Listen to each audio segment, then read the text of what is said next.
എല്ലാം അങ്ങേ മഹത്വത്തിനായി, എല്ലാം അങ്ങേ പുകഴ്ചയ്ക്കുമായി തീർന്നിടേണമേ പ്രിയനേ. തിരുനാമമുയർന്നിടട്ടെ. എല്ലാം അങ്ങേ മഹത്വത്തിനായി, എല്ലാം അങ്ങേ പുകഴ്ചയ്ക്കുമായി തീർന്നിടേണമേ പ്രിയനേ. തിരുനാമമുയർന്നിടട്ടെ. ഇപ്പോൾ നാം ശ്രവിച്ചുകൊണ്ടിരിക്കുന്നത് മോർണിംഗ് വോയിസ് എന്ന ആത്മീയ ശുശ്രൂഷയാണ്. ഇന്ന് ഉൽപ്പത്തി പുസ്തകത്തിൽ നിന്നും കർത്താവിൻ്റെ ദാസൻ ജെയിംസ് എം തോമസ് നെടുമ്പാശ്ശേരി ധ്യാനചിന്തകൾ പങ്കുവയ്ക്കുന്നു. മോർണിംഗ് വോയിസ് എന്ന ആത്മീയ ശുശ്രൂഷയിലേക്ക് അങ്ങേ സ്വാഗതം ചെയ്യുവാൻ അതിയായ സന്തോഷമുണ്ട്. ഉൽപ്പത്തി പുസ്തകത്തെ അധികരിച്ചുള്ള 279 എപ്പിസോഡാണ് അങ്ങ് ശ്രദ്ധിക്കുന്നത്. ഉൽപ്പത്തി പുസ്തകം 37 അധ്യായത്തിലൂടെയുള്ള ആത്മീയ യാത്ര നാം ഇന്നും തുടരുകയാണ്. 3-4 വാക്യങ്ങൾ ഞാൻ വായിച്ച് കേൾപ്പിക്കാം, ശ്രദ്ധിച്ചാലും. യോസഫ് വാർദ്ധക്യത്തിലെ മകനാകൊണ്ട് ഇസ്രയേൽ എല്ലാ മക്കളിലും വെച്ച് യോസഫിനെ അധികം സ്നേഹിച്ച് ഒരു നിലയങ്കി അവന് ഉണ്ടാക്കിച്ചു കൊടുത്തു. അപ്പൻ തങ്ങളെ എല്ലാവരേക്കാളും അവനെ അധികം സ്നേഹിക്കുന്നുവെന്ന് അവൻ്റെ സഹോദരന്മാർ കണ്ടിട്ട് അവനെ പകച്ചു. അവനോട് സമാധാനമായി സംസാരിപ്പാൻ അവർക്ക് കഴിഞ്ഞില്ല. ഇവിടെ മുതൽ ക്രൂരമായിട്ടുള്ള പെരുമാറ്റമാണ് യോസഫിനോട് സഹോദരന്മാർ നടത്തുന്നത്. 2 വശങ്ങൾ പ്രായോഗികമായിട്ട് ഓർമ്മപ്പെടുത്തുവാനായിട്ട് ആഗ്രഹിക്കുന്നു. അപ്പനമ്മമാർ മക്കളോട് ഒരേ തരത്തിൽ സ്നേഹം കാട്ടാതെ വരുമ്പോൾ അത് പ്രയാസങ്ങൾ ഉണ്ടാക്കും എന്നുള്ളത് മറക്കരുത്. എന്നാൽ മറ്റൊരു കാര്യമുണ്ട്. അപ്പനെ നന്നായി അനുസരിക്കുകയും അപ്പൻ്റെ ഹൃദയമറിഞ്ഞ് ജീവിക്കുകയും ചെയ്യുന്ന മക്കളോട് തീർച്ചയായിട്ടും അപ്പന് സ്നേഹവും താല്പര്യവും കൂടുതലായി ഉണ്ടാകേക്കാം എന്നുള്ളതും വിസ്മരിക്കുന്ന വിഷയമല്ല. വിശുദ്ധ തിരുവെഴുത്തിൽ നമ്മളോട് ദൈവത്തിൻ്റെ പരിശുദ്ധാത്മാവ് നമ്മുടെ കർത്താവിൻ്റെ ഹൃദയം അറിഞ്ഞ് പെരുമാറുവാൻ, കർത്താവിനെ അധികം പ്രസാദിപ്പിക്കുവാൻ ആവശ്യപ്പെടുന്നുണ്ടല്ലോ. ഈ ഭാഗത്തിലേക്ക് വരുമ്പോൾ യോസഫിനോട് തൻ്റെ സഹോദരന്മാർ ക്രൂരമായി പെരുമാറിയതിൻ്റെ വിവിധമായ പടികൾ നമുക്ക് കാണുവാനായിട്ട് സാധിക്കുന്നുണ്ട്. അതിലേക്ക് നമ്മുടെ ശ്രദ്ധയൊന്ന് കൊണ്ടുപോകുവാൻ ഞാൻ ആഗ്രഹിക്കുക. ഒന്നാമതായിട്ട് അവർ അവനെ പകച്ചു എന്ന് കാണുവാൻ സാധിക്കുന്നു.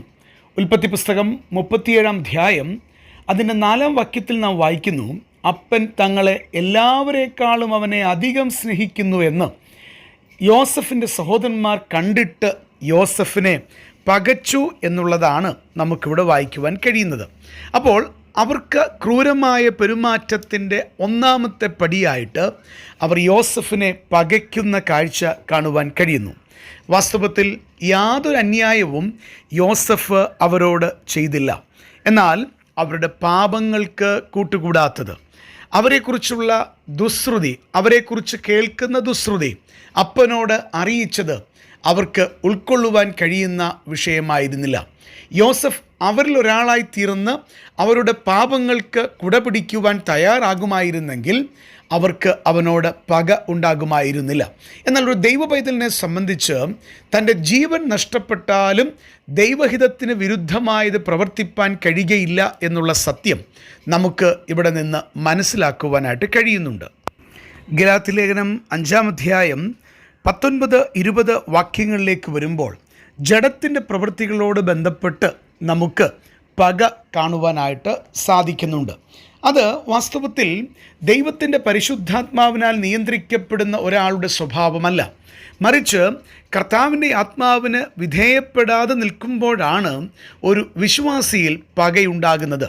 വളരെ വ്യക്തമായി ഓർമ്മപ്പെടുത്തട്ടെ, അത് കർത്താവ് ആഗ്രഹിക്കുന്നില്ല. ഒരു വിശ്വാസിയിൽ പകയുണ്ടാകുന്നത് കർത്താവിൻ്റെ ഹൃദയത്തിന് സഹിക്കുവാൻ കഴിയുന്ന വിഷയമല്ല. അത് ആത്മീയ പരാജയത്തെയാണ് വാസ്തവത്തിൽ വിളിച്ചോതുന്നത്. നമുക്കറിയാം, നമ്മുടെ കർത്താവ് നമ്മോട് ക്ഷമിക്കുന്നവനാണ്. നമ്മുടെ കർത്താവിനോട് നാം പാപങ്ങൾ ഏറ്റുപറഞ്ഞ് ഉപേക്ഷിക്കുമ്പോൾ അവിടുന്ന് അത് വിട്ടുകളയുന്ന ദൈവമാണ്. അതുകൊണ്ട് തന്നെ ഒരു ദൈവ പൈതലിനെ സംബന്ധിച്ച് ജഡത്തിൻ്റെ സ്വഭാവം, ജഡത്തിൻ്റെ പ്രവൃത്തികളിൽപ്പെടുന്ന പക നമ്മളിൽ ഉണ്ടാകാനായിട്ട് ഇവിടെ ദൈവം ആഗ്രഹിക്കുന്നില്ല എന്നുള്ളത് വളരെ വ്യക്തമായിട്ട് ഓർമ്മപ്പെടുത്തുവാൻ ആഗ്രഹിക്കുന്നു. എന്നാൽ യോസഫിൻ്റെ സഹോദരന്മാർക്ക് യോസഫിനോട് വലിയ പകയുണ്ടാകുകയാണ്. അത് എന്തുമാത്രം പ്രശ്നങ്ങളിലേക്ക്, എന്തുമാത്രം ദുഃഖങ്ങളിലേക്ക്, എന്തുമാത്രം ദുരിതങ്ങളിലേക്ക് യോസഫിൻ്റെ ജീവിതത്തെ തള്ളിവിട്ടു എന്നുള്ളത് നമുക്ക് പിൽക്കാല ചരിത്രം പഠിക്കുമ്പോൾ കാണുവാൻ കഴിയുന്ന വസ്തുതയാണ്. അത് തന്നെയുമല്ല, അത് സഹോദരന്മാർക്കും യാതൊരു ഗുണവും ചെയ്തില്ല. അവരെ സംബന്ധിച്ചിടത്തോളം പിന്നീട് അവർ തലകുനിച്ച് നിൽക്കേണ്ടി വന്ന സന്ദർഭങ്ങൾ യോസഫിൻ്റെ മുൻപാകെ ഉണ്ടായി എന്നുള്ളത് നമുക്ക് വേദപുസ്തകം അറിയാവുന്നവർക്ക് കാണുവാൻ കഴിയുന്ന വസ്തുതയാണ്. എന്നെ ശ്രദ്ധിക്കുന്ന ഓരോ വ്യക്തികളോടും വളരെ വ്യക്തമായി ഓർമ്മപ്പെടുത്തട്ടെ, വിശ്വാസികളിൽ അനേകർ പകവെച്ച് പെരുമാറുന്നവരായിട്ടുണ്ട്. അവർക്ക് ദൈവത്തെ പ്രസാദിപ്പിക്കുവാൻ കഴിയുകയില്ല. ദൈവത്തിന് ആ വ്യക്തികളിൽ പ്രസാദം ഉണ്ടാകുകയുമില്ല.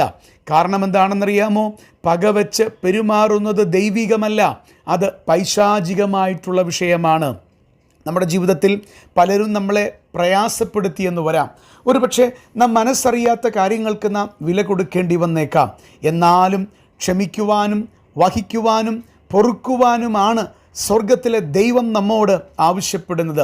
എന്നെ ശ്രദ്ധിക്കുന്ന ആരെങ്കിലും ജീവിതത്തിൽ മറ്റൊരാളോട് പക വെച്ചിട്ടുണ്ടെങ്കിൽ നിങ്ങൾ എന്തിൻ്റെ പേരിലായാലും തെറ്റാണ് ചെയ്തുകൊണ്ടിരിക്കുന്നത്. അത് വിട്ടുകളയുവാൻ നിങ്ങൾക്ക് കഴിയുന്നില്ലെങ്കിൽ തീർച്ചയായിട്ടും ദുഃഖങ്ങളിലൂടെ, അനേക പ്രയാസങ്ങളിലൂടെ വരുന്ന കാലങ്ങളിൽ നിങ്ങൾ പോകേണ്ടതായിട്ട് വരും. യഥാർത്ഥത്തിൽ രക്ഷിക്കപ്പെട്ട ഒരുവനെ സംബന്ധിച്ച് പക അവൻ്റെ ജീവിതത്തിൽ വരാതെ ദൈവകൃപയ്ക്ക് വിധേയപ്പെട്ട് ജീവിക്കുവാൻ സ്വർഗത്തിലെ കർത്താവ് കണിശമായിട്ടും ആവശ്യപ്പെടുന്ന വസ്തുതയാണ്. അതുകൊണ്ട് ഇവിടെ ഇതാ യോസഫ് തൻ്റെ സഹോദരന്മാരുടെ മുൻപാകെ നിൽക്കുമ്പോൾ ആ യോസഫിനെ അവർക്ക് ഉൾക്കൊള്ളുവാൻ കഴിയാതിരുന്നതിൻ്റെ ആദ്യത്തെ കാരണം അവർ പകച്ചു എന്നുള്ളതാണ്. പ്രിയപ്പെട്ട സഹോദരങ്ങളെ, പകയുണ്ടെങ്കിൽ മറ്റുള്ളവരെ ഉൾക്കൊള്ളുവാനോ അവരോട് പൊറുക്കുവാനോ കഴിയാത്ത ക്രിസ്തീയ ജീവിതത്തിൻ്റെ പരാജയ തലങ്ങളിലേക്ക് അങ്ങ് നടന്നു പോകും. അതുവരാതെ ദൈവകൃപയിൽ അങ്ങേ സൂക്ഷിപ്പാൻ, ഏതെങ്കിലും പക അങ്ങയുടെ ജീവിതത്തിൽ സൂക്ഷിക്കുന്നുണ്ടെങ്കിൽ അത് അങ്ങയ്ക്ക് ദുഃഖത്തിന് കാരണമായി തീരുമെന്ന മുന്നറിയിപ്പോടെ ഇന്നത്തെ ചിന്തകൾക്ക് വിരാമം കുറിക്കുന്നു. ദൈവസന്നിധിയിൽ ഏറെ പ്രയോജനപ്പെടുവാൻ, വിട്ടുകളയേണ്ടതിനെ വിട്ടുകളയുവാൻ ഉപദേശിക്കുന്നു. കർത്താവ് അങ്ങയ്ക്ക് അതിനായിട്ടുള്ള കൃപ ധാരാളം നൽകട്ടെ.